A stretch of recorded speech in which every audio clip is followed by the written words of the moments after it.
বাংলাদেশের স্বাধীনতা যুদ্ধ হল 1971 সালে সংঘটিত দক্ষিণ এশিয়ার একটি বিপ্লবী স্বাধীনতা সংগ্রাম যা গণপ্রজাতন্ত্রী বাংলাদেশ সরকার প্রতিষ্ঠা করে।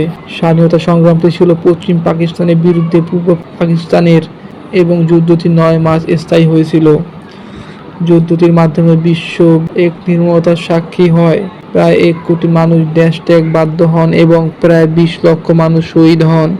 26 মার্চ 1971 সালে যুদ্ধ ছড়িয়ে পড়ে যখন পাকিস্তান সেনাবাহিনী বাঙালি বেসামরিক জনতা, শিক্ষার্থী, বুদ্ধিজীবী এবং সামরিক বাহিনীতে কর্মরত লোকজনদের উপর অপারেশন সার্চলাইট নামে একটি সামরিক শক্তি প্রয়োগ করে নৃশংসতা চালায়, যারা পাকিস্তানি সামরিক জান্তাকে 1970 সালে পাকিস্তানে একমুখ গণতান্ত্রিক নির্বাচনকে মেনে নিতে দাবি জানায়। সেখানে পূর্বাঞ্চলীয় দল জয়ী হয়ে পূর্ব পাকিস্তান এবং পশ্চিম পাকিস্তানে আলাদা হিসেবে মেনে নিতে স্বীকৃতি জানায়।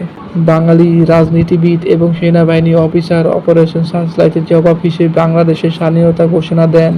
বাঙালি সামরিক বাহিনী সদস্য, আধা সামরিক এবং সাধারণ জনতা মিলে মুক্তি বাহিনী গঠন করে, যারা পাকিস্তানি সামরিক বাহিনীর বিরুদ্ধে গেরিলা যুদ্ধ পরিচালনা করে। পাকিস্তানি সেনাবাহিনী ঢুকে রাজাকার, আল বদর এবং আল শামস মদদে পর্যায়ক্রমিক গণহত্যা এবং বাঙালি বেসামরিক নাগরিকদের উপর নৃশংসতা ঝাঁপিয়ে পড়ে, বিশেষ করে জাতীয়তাবাদী, বুদ্ধিজীবী, তরুণ এবং ধর্মীয় সংখ্যালঘুদের ওপর। ভারতের রাজ্য পশ্চিমবঙ্গের কলকাতায় বাংলাদেশে অস্থায়ী সরকার গঠন করা হয়। ভারত 3 ডিসেম্বর 1971 সালে যুদ্ধে জড়িয়ে পড়ে যখন পাকিস্তান ভারতের উত্তরাঞ্চলের বিমান আক্রমণ চালায়।